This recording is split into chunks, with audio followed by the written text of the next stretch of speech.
Hello, magandang feeling ko iko-content ni Sir MG to or na-content niya na sa mga oras na to. So, mga kababayan ko, panoorin muna natin to, no? Regarding ito do sa model na di umano daw ay umanaw, no? So, may mga speculations na nangyari. At pag-uusapan natin yon yung mga speculations na yun, after dito sa news ng 24 oras. Kasi feeling nila ano daw di umano'y binugbog or ano. Babala po, sensitibo ang sunod naming ulat. Hindi namatay sa bugbog ang nasawing freelance model. Yun ang unang content creator sa kumalat kasi. Quezon City. Yan ang lumabas sa autopsy report ng biktima taliwas sa kumakalat na rason sa social media. Ang dating nobyo naman na naghatid sa model sa ospital, natagpuan namang wala ng buhay sa kanyang tinitirhan. Nakatutok si Darlene Kai. Matalabo. Ang findings po ng autopsy is Pero may pasa, no? presence of non-fatal external injuries, presence of heart congestion and congested lungs. Parang bumigay daw po ang puso, parang ganun. Parang humina yung puso niya at saka lungs niya. Kumbaga sa layman's term natin is nanikip yung dibdib. Yun po yung paliwanag po ng. So, unang unang initial na speculations diyan, pwedeng ipinagbabawal na gamot, di ba? Kasi yun naman ng Pero yung toxicology report ba, meron na ba? Nakalagay, nabasa ko the exact cause of death cannot be determined pending for toxicology and histopathology. So, pero ang initial na autopsy, hindi bugbog ang kinamatay. Findings po ng autopsy is presence of non-fatal external injuries, presence of heart congestion and congested lungs. Parang bumigay daw po ang puso, parang ganun. Parang humina yung puso niya at saka lungs niya. Kumbaga sa layman's term natin is nanikip yung dibdib. Yun po yung paliwanag po ng doktor. Hindi naman siya yung katulad kay Rico yan, anong tawag doon?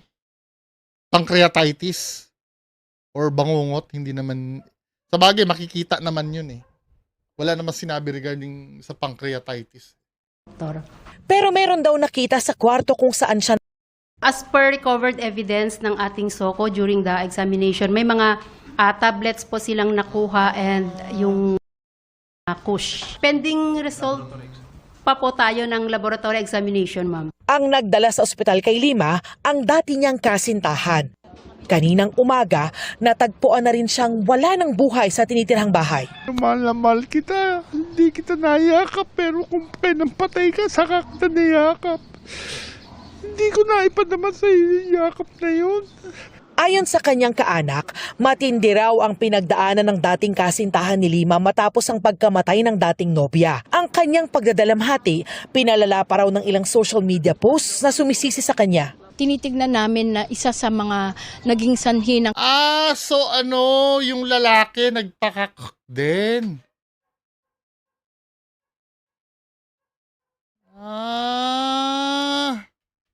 Akala ko buhay pa. Ulit nga. Examination, may mga tablets po silang nakuha and yung push. Pending result. Dahil dun sa yung sa post. Ang nagdala sa ospital kay Lima ang dati niyang kasintahan. Kaninang umaga, natagpuan na rin siyang wala ng buhay sa tinitirhang bahay. Mahal na mahal.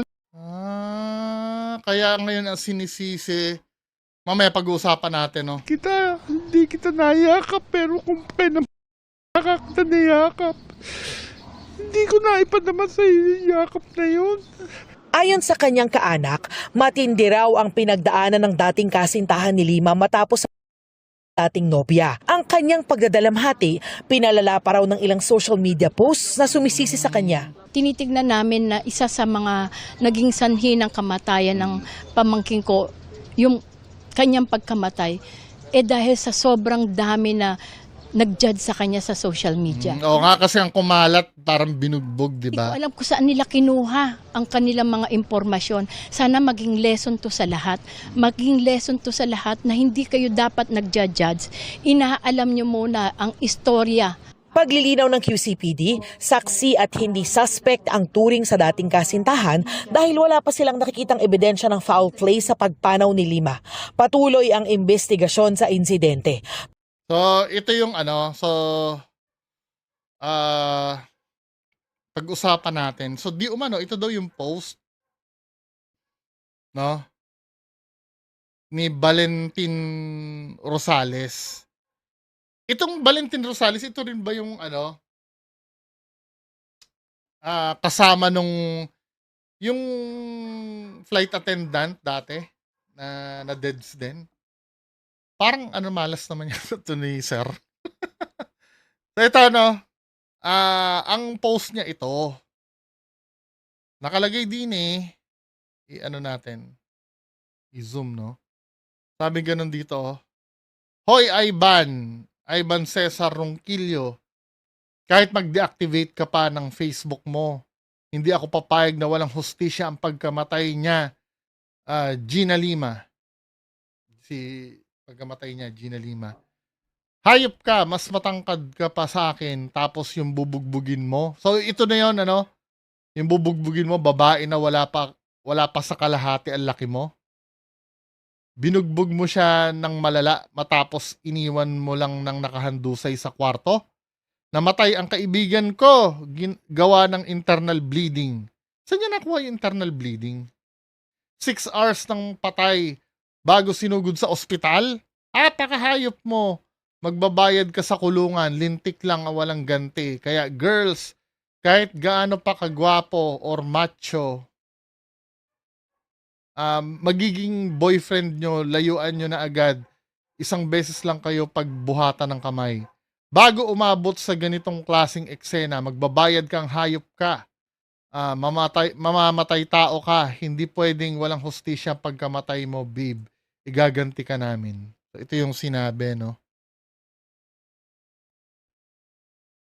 Tapos nakalagay din kulang pa yung kalmot sa mukha mo, pinatay mo siya, hayop ka, sa presinto ka ngayon. Matangkad ka lang pero hindi ka gwapo. Pagbabayaran mo pagpatay kay Gina Lim. No? Gina Lima, sorry. So, ito yung kumalat, then ito na siya ngayon, yung sinasabi ni Valentin Rosales. Kasi parang ang nangyari, siya ngayon na nasa hot water dahil sa mga pahayag niya. Kasi nga, siguro, pinalala din nung mga sinabi niya, yung pressure na nararamdaman ng boyfriend. Kasi, unang-una mahirap nga naman yun, nung mga time na yon, wala pa talaga nakakaalam kung ano yung totoong nangyari. 'Di ba? Wala pang nakakaalam. Lahat tayo mag-speculate pa lang. So, ito yung sinabi niya ngayon. Good morning, kakagising ko lang and yes, I heard the tragic news. I feel sorry and my deepest condolences go out to both the family of the bereaved, to my baby Ivan and baby Gina.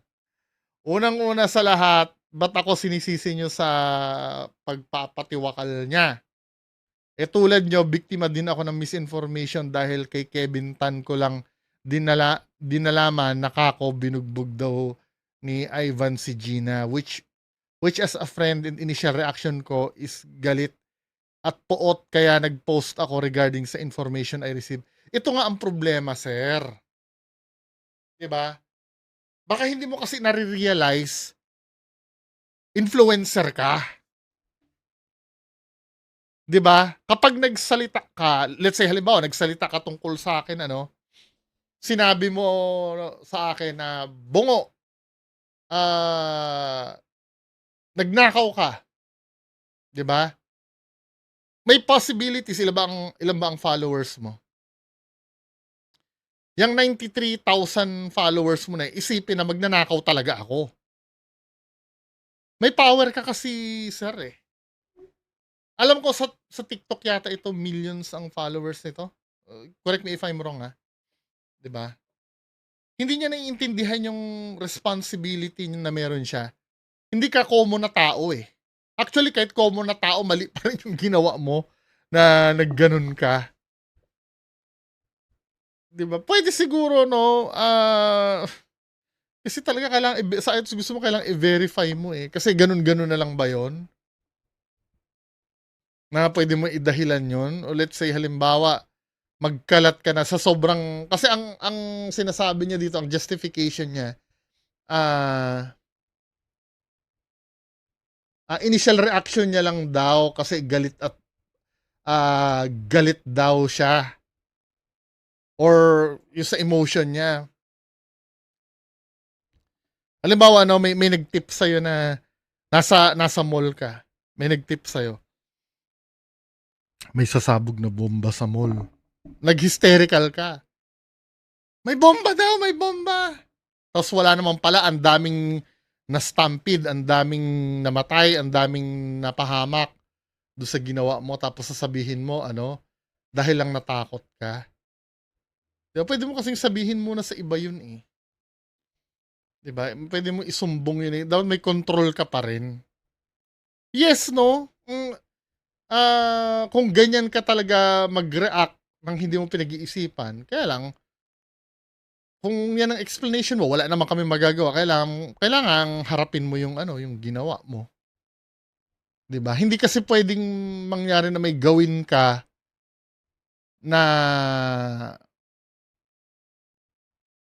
palalampasin ka lang eh. 'Di ba? Kahit ako din sometimes sa pagmamaneho, example, no, analogy lang ito ha.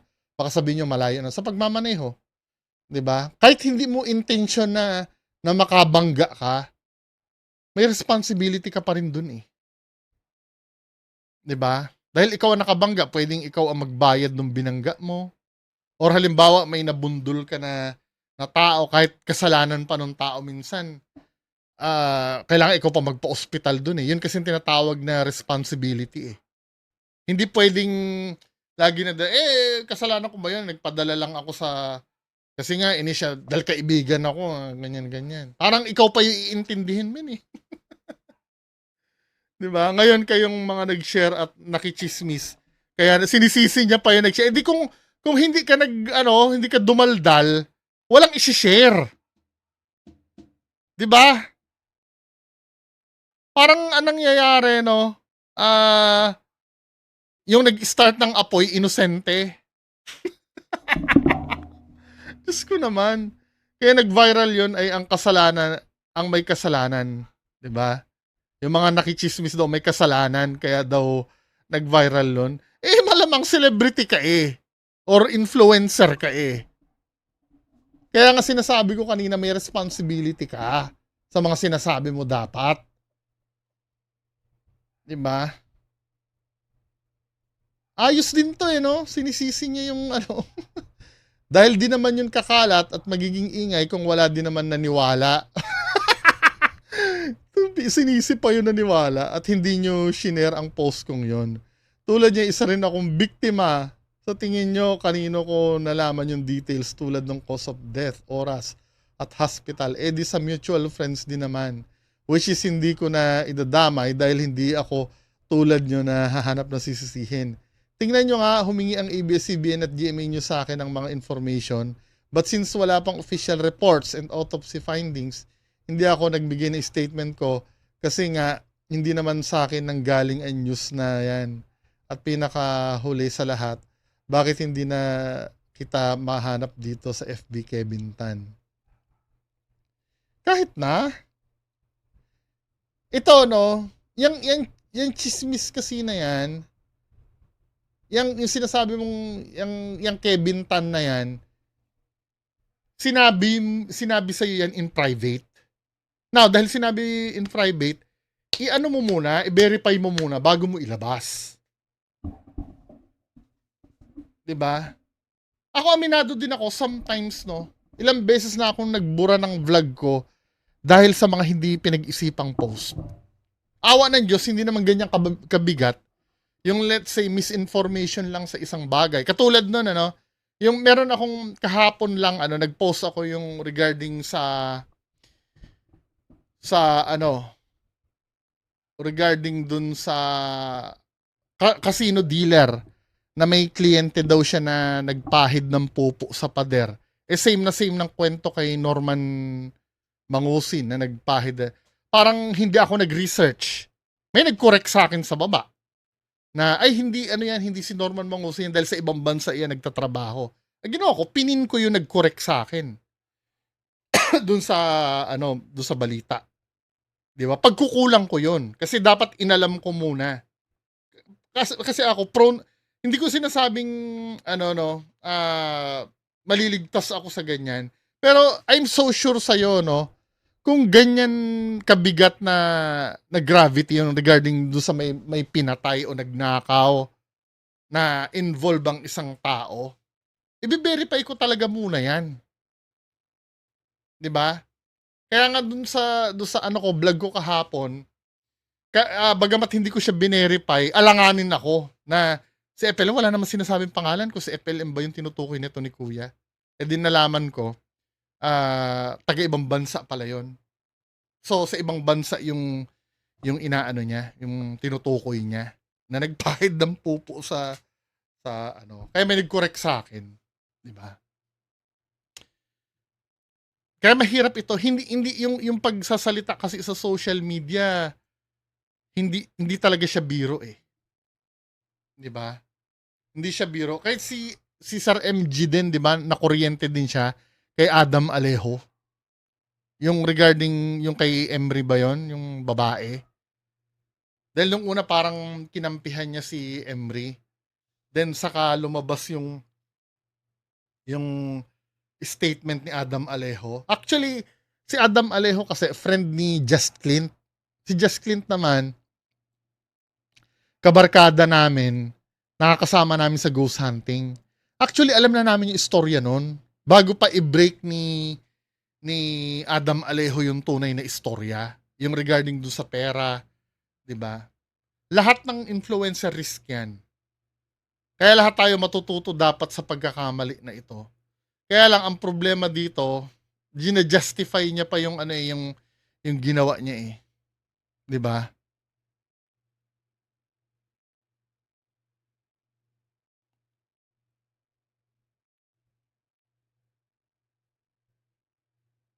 Ginastify mo pa men eh. Maling-mali ito. Dapat ka na lang na bagay kahit mag-public apology ka pa, hindi na maibabalik yun eh. Now, anong consequence ba nun nung ginawa mo? May pwede ba ikaso sa kanya na nag-cause nun? Anyway, so next time, 'di ba? I-apply ko rin sa sarili ko 'yan. Kahit hindi kayo influencer, kahit simpleng netizen lang kayo. Kasi dun sa wall nyo, syempre marami kayong kaibigan diyan sa FB, 'di ba? Dun sa wall nyo, may sarili rin kayong community dun eh. May responsibility pa rin kayo. Kahit hindi kayo vlogger, hindi kayo influencer. Pag may sinabi ka diyan, pag may pinakawalan ka diyan sa cyberspace, diyan sa social media, yung sinabi mo na yon, hindi mo na pag-aari yon. Pwede nang ikalat ng tao yon dahil inano mo na pinakawalan mo na sa publiko eh. Let's say, halimbawa sinabi ko, oy, magnanakaw si Juan. Pinost ko, no? Oy, sabi ni Bungo, si Juan daw magnanakaw. Hanggang sa nakarating na kay Juan, ano sinasabi mo magnanakaw ako? Ha? Kasi naikwento lang sa akin ni Pedro yan eh. Hindi pwede. 'Di ba? Kung, let's say, kinuwento man. Kasi may mga bagay kasi na halimbawa, dalawa tayong magkaibigan na nagchichismisan tayong dalawa. Hanggang sa atin lang muna. Hanggat walang official na halimbawa, oy, aminin, huwag kayong plastic ha. Sometimes pinag-uusapan yung ibang kaibigan nyo, di ba? Or ibang tao. Di ba? Oy, alam mo ba yan si Juan? Ano yan? Tulisan yan. Kasi parang alam ko may ninakawan yan eh. Before eh. Tapos pinabarangay na yan dati. Yung mga ganon na bagay, pag pinagkatiwala sa'yo yon, sa iyo lang yon. Hanggat hindi niya sinasabi na na sabihin mo sa publiko or kahit utusan ka niya na sabihin mo sa publiko na si Juan ay mag-research ka pa rin. 'Di ba? Dahil kung halimbawa, kung yan ay walang totoo, siya mismo ang magsasabi sa public niyan. Yang nag-share sa iyo ng information. Siya dapat ang magpo-post niyan, hindi ikaw. 'Di ba?